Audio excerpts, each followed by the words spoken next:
दरअसल धाकड़ समाज, लोगों को पता ही नहीं है कि धाकड़ समाज, धाकड़ जाति क्या है। दरअसल धाकड़ जो जाति है ये 3 उपसमूह में बटी हुई है, नागर, मालव और किराड़।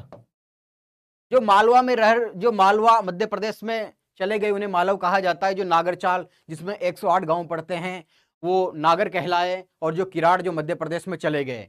दरअसल कहा जाता है कि धाकड़ जाति की उत्पत्ति कहां से होती है। भगवान धरणीधर के वंशज, भगवान बलराम के वंशज। जब कहा जाता है कि इनकी उत्पत्ति, कुछ कहते हैं कि क्षत्रियों से हुई है, कुछ कहते हैं कि ब्राह्मणों से हुई है।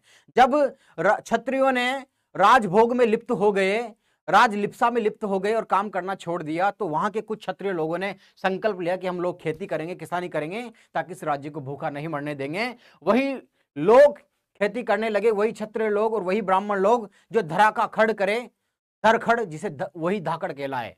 भगवान धरणीधर के वंशज, भगवान बलराम के वंशज धाकड़ कहलाए। जो धरती को जोतने वाले धाकड़, सबसे मजबूत धाकड़। ये 3 भागों में डिवाइड है, 3 समूह में, नागर, मालव, किराड़।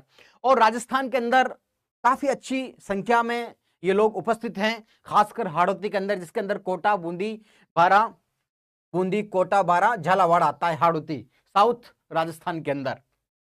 और भीलवाड़ा के अंदर भी काफी, बिजोलिया, मांडलगढ़ में, चित्तौड़गढ़, बेगू में काफी धाकड़ है। टोंक में देवली, सौ, पुनियारा धाकड़ है। अजमेर केकड़ी में धाकड़ है। सवाई माधोपुर में धाकड़ है।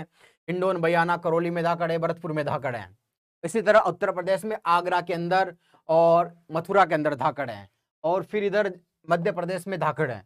मध्य प्रदेश के सीहोर में, भिंड में, रायसेन में, शिवपुरी में, गुना में, उज्जैन के अंदर धाकड़ है। लेकिन सामाजिक रूप से, शैक्षणिक रूप से और राजनीतिक रूप से काफी पिछड़ी हुई जाति हैं, ये कहने में मुझे कतई गुरेज नहीं है। इसलिए हमें जागना होगा। जिस तरह दूसरी जातियां जाग चुकी है, अपने लिए आरक्षण की मांग कर रही है राजनीति के अंदर, शिक्षा के अंदर। अभी मैं राजनीतिक स्थिति बताऊंगा कि जब तक हम लोग मुख्य सत्ता के अंदर नहीं आएंगे तब तक शायद कुछ नहीं हो सकता। हमें एक धरणीधर बोर्ड की मांग भी करनी है राजस्थान सरकार से, ताकि एक धरणीधर बोर्ड